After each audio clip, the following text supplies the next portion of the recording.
عبدالرحیم میگه وقتی که من هوی کردم میگه کرتشا همینجا دو بندی سیار پیش بود.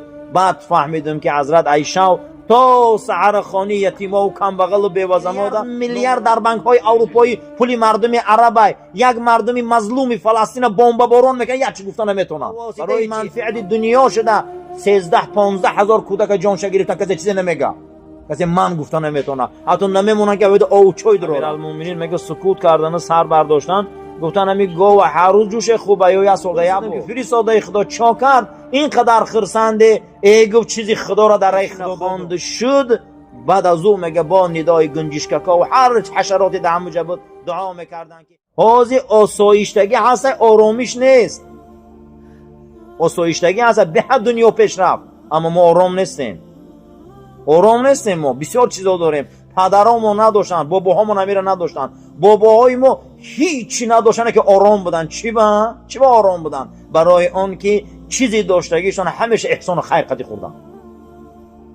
باور کنی خیلی امروز دنیا پیش رفت ثروتا کلان شد. همون مهمان اکرامش واجبات ایمان های کسی که به خدا و پیغمبر ایمان داشتگی باشه مسافر و مهمان در خونش رحمتیه. امروز ثروتا زیاد شده اما مهمانداری مسافرداری کم شد خیلی. اون زمان بازم میگم که چی فرقیت داره آرامش آسایش؟ همین بود که پروردگار احسان و خیر انمو دوره رو پیش کردگی بود. آفت هم کم بود، کسل هم کم بود، درد هم کم بود. گمان میکنم مردن هم کم بود. مردن هم کم بود. امروز یگان روزی ما به مردن نیست.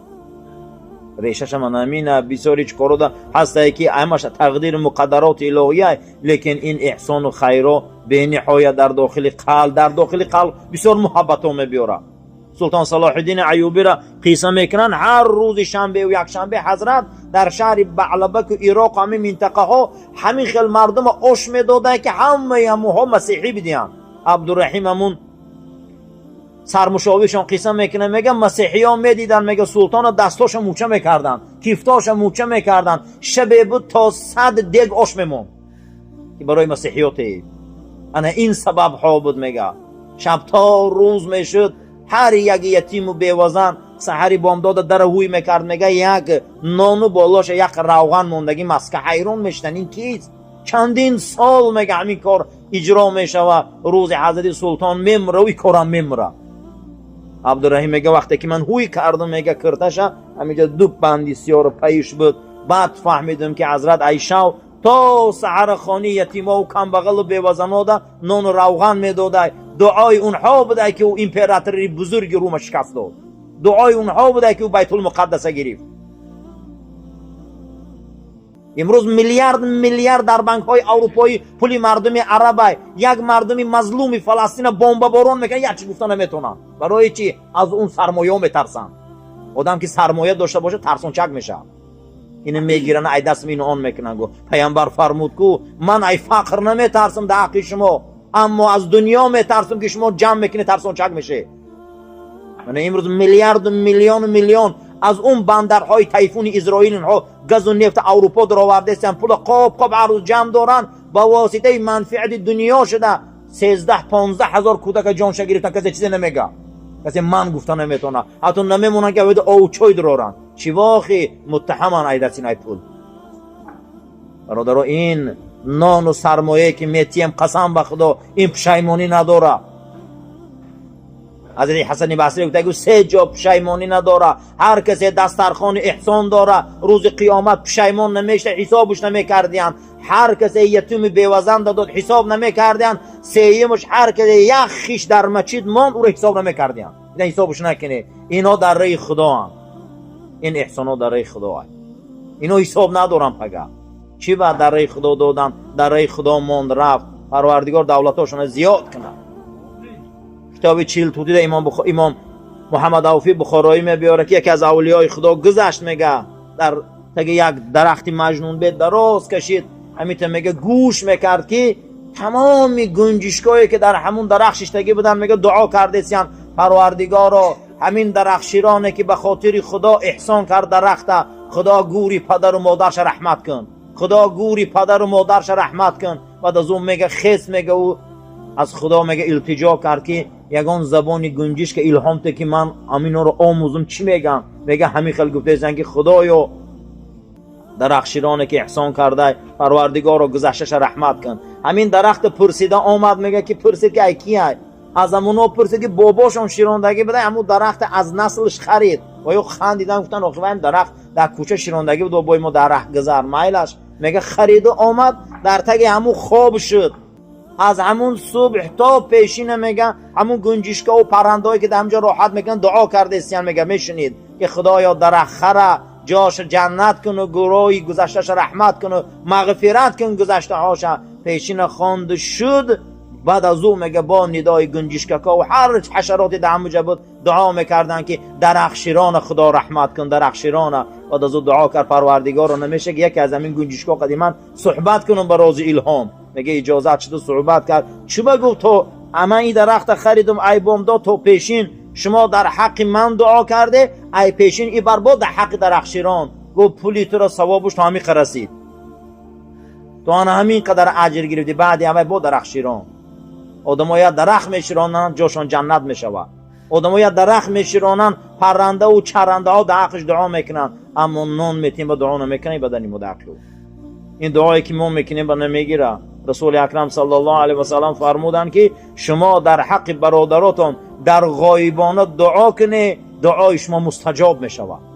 هر کسی که نون یک کس میخوره هر کسی که خاندان یک کس چای یک کس میخوره او را در حقش دعای خیر کنه.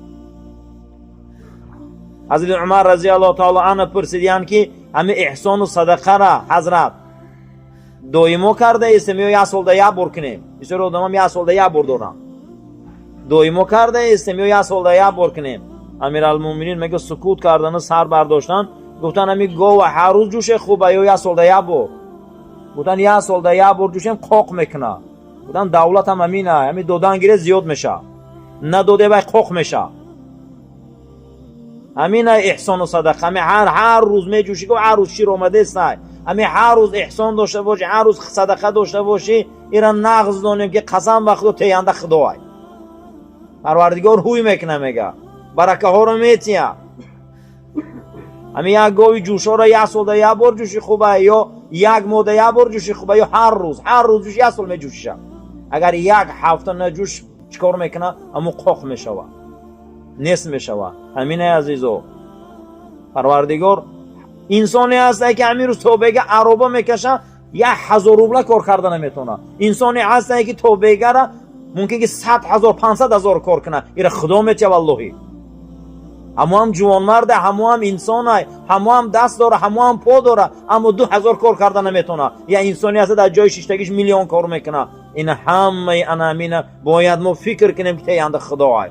حضرت معاویه میگفت که در روزی که پیش جناب پیغمبر صلی الله علیه و سلم آمدیم از این تپه به این تپه همین خیل غنیمت بود که تا نماز عصر دیدم که حضرت دستاشون شپانده خندیده خانه آمدن. پرسیدم که فرستاده خدا چا کرد اینقدر خرسنده؟ ای گفت چیزی خدا را در راه خدا دادم. همینقدر خرسندم که همش دادم چیزی که بود رساندم. همون روز گفت من ده رسول اکرم 90 شتر داده بودم. برای همین یک دانه نان یک برده نان یک طبق نانی که به خاطر خدا میتی خبری پدر و مادر رو سلقین همین خشم میمونه. همین قدر برای ما و شما منفعت های. همین یکی را خدا داده به منفعت ثروت، یکی را خدا داده به منفعت علم، یکی را خدا داده به منفعت قوه و قدرت. انا قتی شکر ما به جا بیاریم. شیطان میشکنه ابلیس میشکنه این شکر های. از اینمینو میخریم ما همجا نمازی خفتن ما میخونیم این صاحب خیر خیلی صاحب فضیلت ها میشوه خیلی صاحب رحمت ها میشوه. این دعا میگیره انسان ها. دعا آدم دا تأثیری کلان داره. برای چی امروز دعاهای ما مستجاب نمیشه؟ حتی که رومی هم یک بحث آورده. چی با میگه؟ بحث آورده تشنه و حوض.